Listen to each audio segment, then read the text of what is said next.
이스라엘의 3대 왕 다윗, 솔로몬, 사울을 지칭할 때 주로 전심, 반심, 무심했던 왕이라고 표현합니다. 다윗이 하나님의 마음에 합한 왕이었다면 솔로몬은 반 정도, 사울은 아예 마음에 들지 않았다는 그런 뜻이죠. 출발은 손색이 없었어요. 너무 아름다운 출발이었어요. 그러나 사울이 무심한 왕에 들어서게 된 계기가 바로 오늘 본문이 들어있는 13장 사건, 블레셋과의 전쟁에서 사무엘을 기다리지 못하고 자신이 번제를 드린 그런 사건입니다. 신앙인은 하나님의 마음에 드는 사람이 되어야지 됩니다. 저는 저와 여러분이 하나님의 마음에 드는 사람이 되길 바랍니다. 하나님의 마음에 들 때 그 인생이 존귀해지는 것이고요, 하나님의 보호와 통치 아래 온전히 거하게 되는 것입니다. 13절 14절 말씀 보시겠어요? 사무엘이 사울에게 이르되 왕이 명령되이 행하였도다. 왕이 하나님 여호와께서 왕에게 내리신 명령을 지키지 아니하였도다. 그리하였더라면 여호와께서 이스라엘 위에 왕의 나라를 영원히 세우셨을 것이거늘 지금은 왕의 나라가 길지 못할 것이라. 여호와께서 왕에게 명령하신 바를 왕이 지키지 아니하였으므로 여호와께서 그의 마음에 맞는 사람을 구하여 여호와께서 그를 그의 백성의 지도자로 삼으셨느니라 하고, 사무엘은 번제를 대신 행한 사울을 책망했어요. 왕이 망령되이 행하였도다. 망령되이 행하다에 해당하는 히브리어 사칼이라고 하는데 어리석게 행하다, 미련하다 그런 의미예요. 특히 하나님께 대하여 경솔하고 사악한 행동을 했을 때 사용하는 단어입니다. 오늘 본문에서는 그 행위가 어떤 행위요? 다름 아닌 여호와의 명령을 지키지 않은 거. 또 그 여호와의 명령이란 앞에 10장 8절에서 사무엘이 올 때까지 기다리라, 이렇게 길갈에서 기다리라 이렇게 명령한 그 내용이죠. 또 바로 앞장의 12장에서 사무엘은 백성들 앞에서 사울을 왕으로 이렇게 공포하면서 너희 모두 다, 이스라엘 백성들 사울 왕 다 포함해서 하나님의 명령을 지키지 않으면 반드시 멸망하게 될 것이다, 이렇게 분명하게 경고했습니다. 그 경고대로 사무엘은 사울 왕에게 왕의 나라가 길지 못할 것이다, 이렇게 말씀 보면 14절 보면 이렇게 이야기하죠. 그리고 나아가서 여호와께서 그의 마음에 맞는 사람을 구하여 그를 그의 백성의 지도자로 삼으실 것이다 라고까지 이야기합니다. 특별히 2절 끝에 보면 삼으실 것이다 라고 하지 않고 삼으셨느니라, 이미 확정된 사실로 이야기하는 것을 볼 수가 있어요. 어떻게 보면 이 한 번의 실수로 이렇게까지 하셔야 하나, 하나님께서 이렇게 확정하셨다는 그런 말씀이잖아요. 그런 생각이 들기도 하는 말씀이에요. 그러나 우리가 깨달아야 하는 것은 이렇게까지도 하나님은 불순종을 싫어하신다는 사실, 그거 우리가 잘 알아야 됩니다. 그리고 하나님께서 사울에게 이렇게 사무엘 통해 가지고 확정적인 말씀을 하신 중요한 이유 중 하나는 사울이 그 즉시 회개하도록 하시기 위함인 거 우리가 잘 알아야 됩니다. 그렇습니다. 하나님은 돌이키면 마음을 바꾸시는 분이세요. 확정된 사실일지라도 돌이키면 마음을 바꿔주시는 분이 하나님이시라는 거 우리가 잘 알아야 되죠. 하나님의 목적은 심판에 있는 것이 아니라 구원에 있기 때문이라는 거.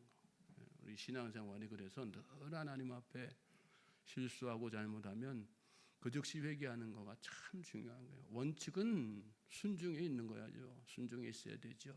그러나 간혹 우리가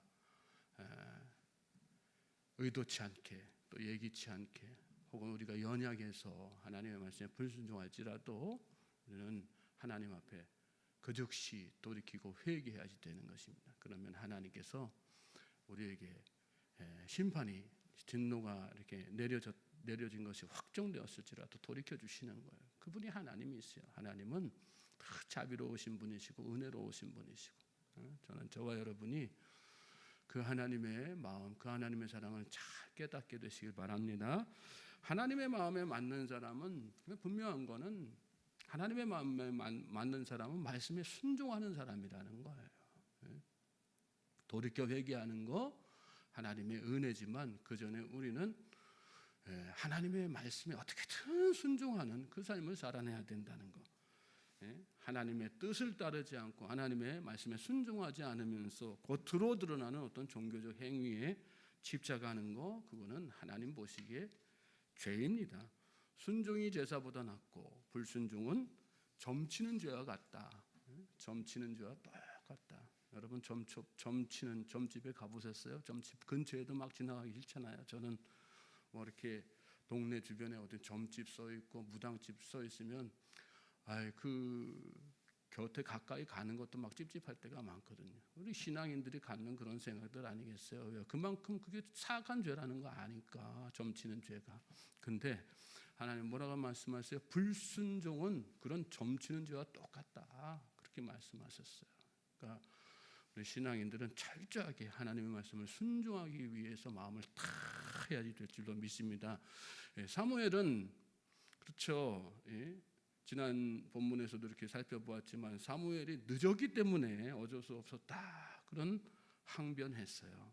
우리도 살다 보니까 상황이, 환경이 어쩔 수 없었습니다. 시대가 변했으니까 말씀도 어떤 상황에 맞게 해석해야 되는 게 옳은 거 아닙니까? 그렇게 이야기할 수 있고요. 또 그렇게 이야기하는 사람들도 참 많아요. 그러나 그런 것은 우리로 하여금 죄에 대하여 둔감하게 만들고 또 불순종을 조장할 뿐이라는 사실을 우리가 잘 깨달아야 됩니다. 말씀은 가감없이 순종해야지 되는 것입니다. 믿습니까? 상황보다 앞서는 것이 순종의 자세라고 하는 사실을 잘 깨닫고 오늘 이 하루도 그 순종의 자세로 하나님 앞에 나아갈 수 있기를 주님의 이름으로 소망하고 축복합니다. 자, 이어지는 15절부터 18절까지 말씀 한번 같이 읽어보실까요? 15절부터 18절 말씀 함께 읽겠습니다. 시작.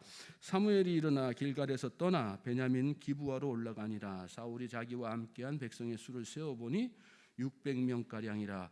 사울과 그의 아들 요나단과 그들과 함께한 백성은 베냐민 게바에 있고 블레셋 사람들은 믹마스에 진쳤더니 노략군들이 세대로 블레셋 사람들의 진영에서 나와서 한 대는 오브라기를 따라서 수알 땅에 이르렀고 한 대는 베트론 길로 향하였고 한 대는 광야 쪽으로 스보임 골짜기가 내려다 보이는 지역길로 향하였더라.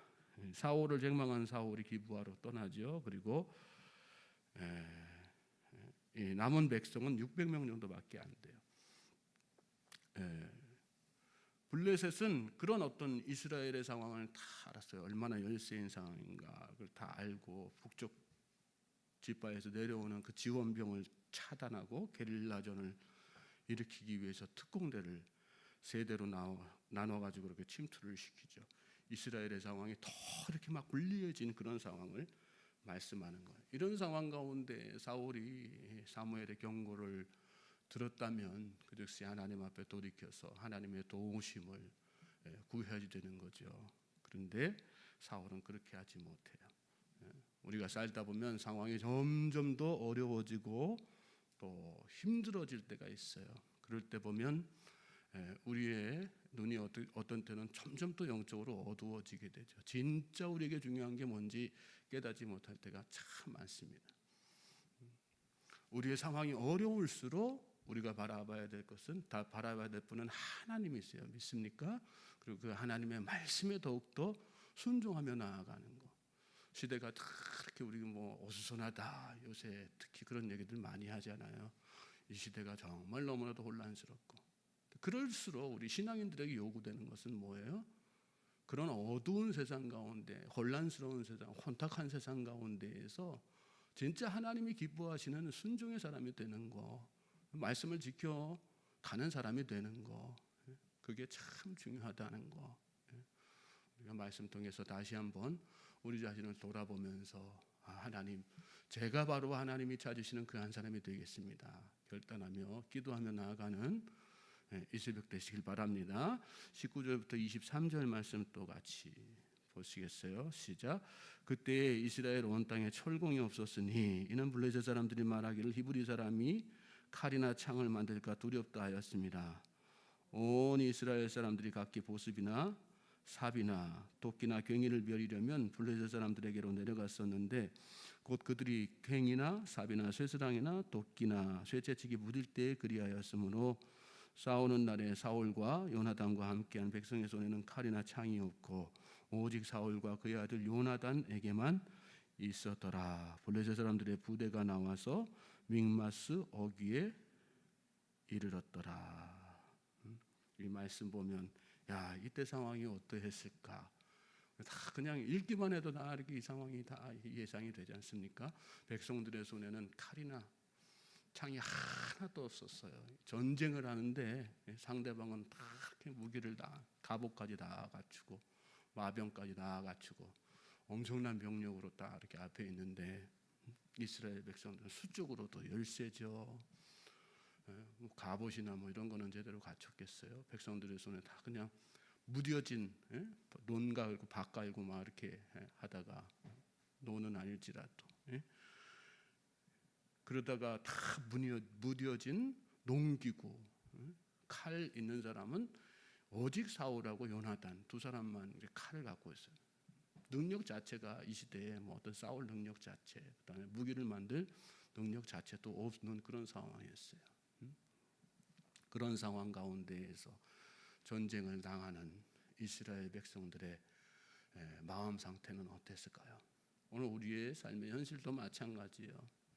우리가 살다 보면 우리 자신이 너무 무능력하게 느껴지고 무기력하게 느껴질 때가 얼마나 많습니까? 또 오늘 말씀 통해서 우리에게 하나님께서 주시는 도전은 뭐예요? 그러한 때 내가 무엇을 바라볼 것인가? 손에 있는 농기구를 바라볼 것인가? 숫자를 바라볼 것인가? 하나님을 바라볼 것인가? 저는 저와 여러분이 하나님을 바라보는 믿음의 사람들 될 수 있길 주님의 이름으로 소망하고 축복합니다. 우리가 바라볼 건 환경 아니에요. 내 손에 있는 뭔가가 아니에요. 내 손에 쥔 것이 많고 적음이 중요한 게 아니란 말씀이에요. 내가 누구의 손에 쥐어 사는 인생인가, 그게 참 중요한 거. 저와 여러분이 하나님의 손에 쥐어 사는 그런 복된 인생 되시길 바랍니다. 하나님께서 책임지시는 거예요. 내 손에는 아무것도 없지만, 나는 너무 무능력하지만, 그러나 하나님의 손에 잡혀 살면 하나님께서 다 책임지신다는 거. 그래서 우리가 하나님의 말씀에 순종하며 나가는 게 참 중요한 것입니다. 저는 저와 여러분이 오늘 이 하루 그래서 더욱더 하나님의 말씀에 순종하는 자세로 나아가기를, 지난 시간 동안에, 지난 날 동안에, 어제까지만 해도 내가 하나님의 말씀에 이런저런 핑계대고 변명하면서 순종하지 못한 그런 모습들이 있었어요.